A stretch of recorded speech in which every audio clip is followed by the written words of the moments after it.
It's story time!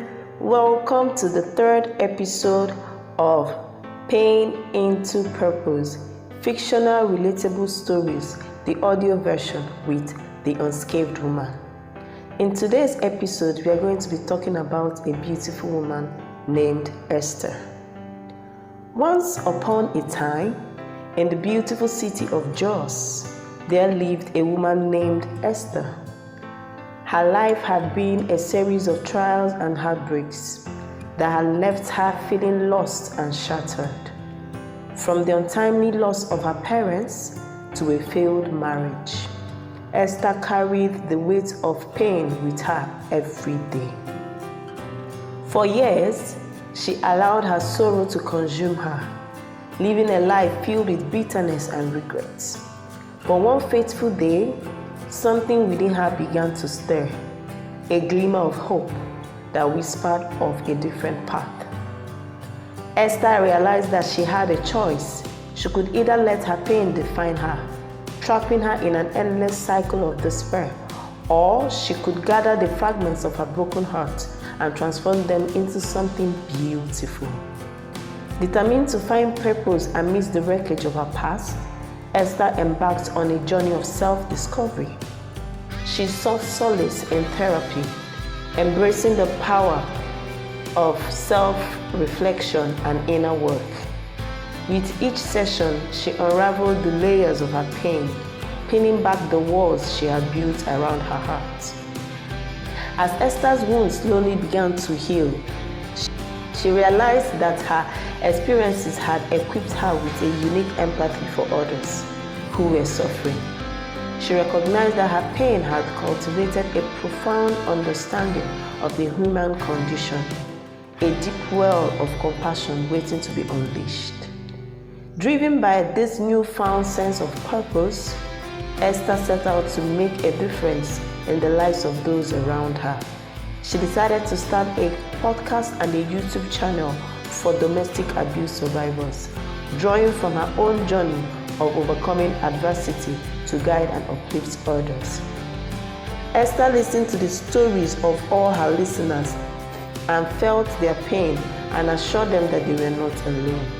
She became a beacon of hope, reminding them that there was life beyond the pain and that they too had the strength to reclaim their power. Sometimes she hosted physical events where she listened to others, held their trembling hands, and comforted them.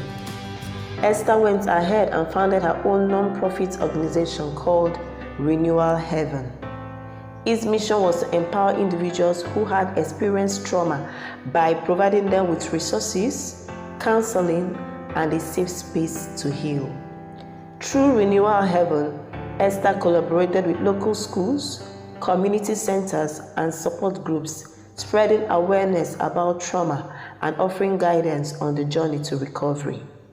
She organized workshops and seminars, educating both survivors and their families about the importance of mental health and the power of resilience. Esther's own story of transformation became a catalyst for change. She shared her experiences openly, breaking down the walls of stigma and silence surrounding pain and trauma. Her authenticity and vulnerability resonated deeply with others, inspiring them to confront their own demons and seek healing. As word spread about Esther's work, her organization grew. She was invited to be a TEDx speaker, reaching more individuals who were searching for a guiding light in their darkest moments. She became a symbol of hope, proof that pain can be transformed into purpose and that each person had the capacity to rise above their circumstances. With every life she touched and every smile she brought to weary faces, Esther felt her own heart healing. The purpose she had found was a salve for her wounds, an affirmation that her pain had not been in vain. Through her unwavering dedication, Esther had turned her scars into stepping stones towards a brighter future for herself and for those she served. And in doing so, she discovered that her greatest purpose lay not in the absence of pain, but in using her own journey to illuminate the path for others. Esther's story serves as a reminder to us all that even in our darkest moments, there is an opportunity for transformation. Our pain can become a catalyst for purpose, and our wounds can serve as a source of strength to uplift and inspire others. I hope we learned something new today. We've come to the end of today's episode. Let me know in the comment section. See you in the next video. Bye.